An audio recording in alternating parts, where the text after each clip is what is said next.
Bismillahirrahmanirrahim. Assalamualaikum warahmatullahi wabarakatuh.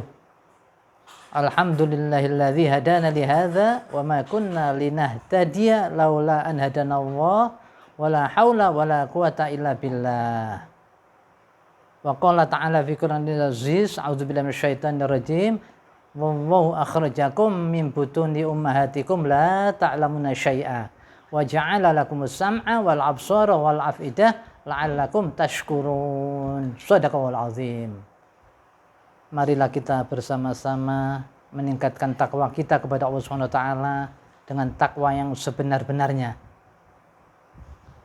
Yang saya terangkan sekarang ini adalah surah An-Nahl ayat 78. Wahai bapak-bapak dan ibu-ibu saudara pendengar yang setia, surat An-Nahl ayat 78 yang berbunyi yang saya bacakan tadi, dan sesungguhnya Allah yang mengeluarkan kamu dari perut ibumu, wallahu akhrajakum min butuni ummahatikum la ta'lamuna syai'a.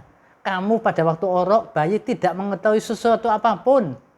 Wa ja'ala lakumus sam'a wal absara wal afidah la'allakum tashkurun. Dan Allah lah yang memberi pendengaran, penglihatan dan hati la'allakum tashkurun, agar kalian bersyukur. Pada waktu orok bayi itu kita nggak tahu apa-apa. Kemudian sama Allah diberi pendengaran, penglihatan dan hati untuk supaya bersyukur.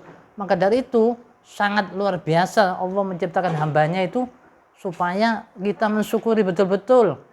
Banyak saudara-saudara kita yang nggak bisa pendengarannya tuli, matanya buta, kita dikasih segar, waras, penglihatannya jeli, pendengarannya jeli. Itu suatu kekayaan yang luar biasa, saudara-saudara.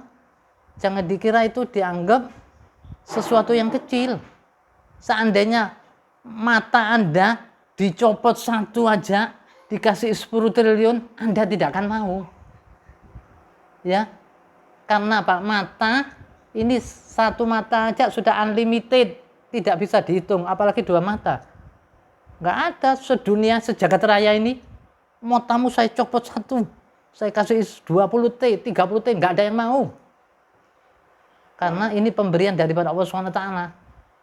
Dengan pemberian yang bagus ini, hendaklah kita betul-betul takwa kepada Allah sesuai dengan ajaran yang dibawa oleh junjungan kita Nabi Muhammad SAW, yaitu Nabi yang mulia. Apalagi ini di bulan Rabiul Awal, bulan dilahirkannya Nabi.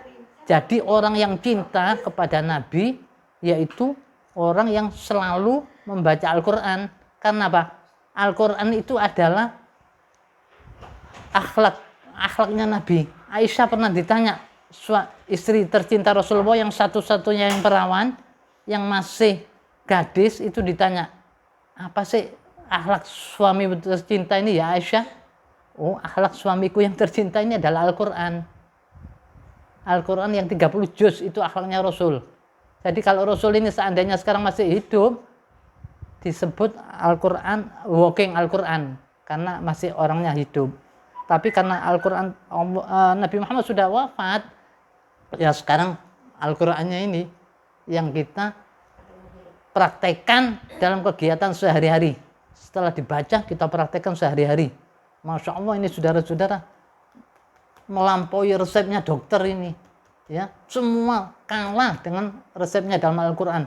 Jadi Al-Quran itu sifaul linnas, yakni obat bagi manusia, obat hati maupun obat materi, obat segala-galanya sudah, dalam obat batin maupun obat non batin. Itu semua orang kalau sakit tolong dibacakan dengan ayat-ayat Al-Quran, insya Allah sembuh, karena obat sifaul linnas.